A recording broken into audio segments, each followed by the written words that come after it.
Dokumen yang kami kumpulkan, keterangan-keterangan yang kami kumpulkan, ternyata pada akhir April keluarga Pak Jokowi sudah memutuskan bahwa Mas Gibran akan menjadi calon wakil presiden. Nah, kalau ini Sekjen PDIP Hasto Kristianto kembali mengkritik Presiden Jokowi soal dinasti politik. Hasto menyebut keluarga Jokowi sudah memutuskan pencalonan Gibran sebagai cawapres sejak April 2023. Hal itu disampaikan Hasto saat ditemui di Media Center TKN Ganjar Mahfud di Jakarta pada Senin 1 April 2024. Awalnya, ia mengungkit pernyataan Gibran yang menepis akan maju dalam Pilpres 2024. Ucapan itu bahkan disampaikan langsung oleh Gibran di hadapan Ketua Umum PDIP Megawati Soekarnoputri.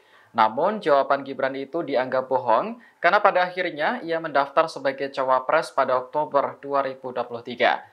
Hasto menyebut kebohongan itu sebenarnya merupakan bagian dari strategi. Pasalnya, PDIP mendapat informasi bahwa pencalonan Gibran sudah diatur oleh keluarga Jokowi jauh sebelum pendaftaran Pilpres. Lebih lanjut, Hasto menilai bahwa pencalonan Gibran sejatinya boleh-boleh saja asal berjalan demokratis. Namun, ia melihat pencalonan Gibran justru berlangsung dengan menggunakan instrumen kekuasaan negara. Atas dasar itu, Hasto berpandangan adanya penyalahgunaan kekuasaan Presiden Jokowi untuk memajukan putra sulungnya tersebut.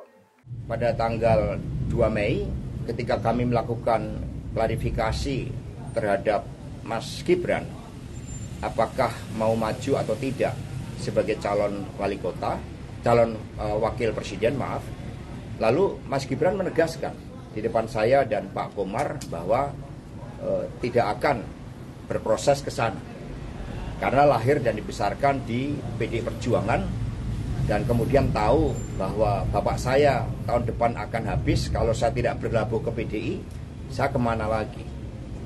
Nah, ini suatu kebohongan yang ternyata pada bulan Oktober terbukti bagaimana 25 Oktober yang bersangkutan kemudian didaftarkan sebagai calon wakil presiden.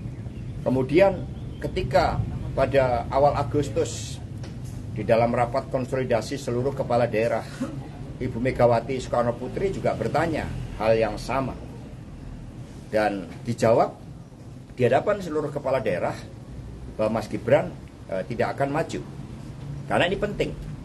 Jawaban kader PD Perjuangan dengan kejujuran ini sangat penting sebagai suatu instrumen pengambilan keputusan bagi PDI Perjuangan. Dan ternyata segala sesuatunya, kebohongan pun itu menjadi bagian dari strategi. Kalau berdasarkan dokumen yang kami kumpulkan, keterangan-keterangan yang kami kumpulkan, ternyata pada akhir April keluarga Pak Jokowi sudah memutuskan bahwa Mas Gibran akan menjadi calon wakil presiden. Download Tribun X sekarang, menghadirkan lokal menjadi Indonesia.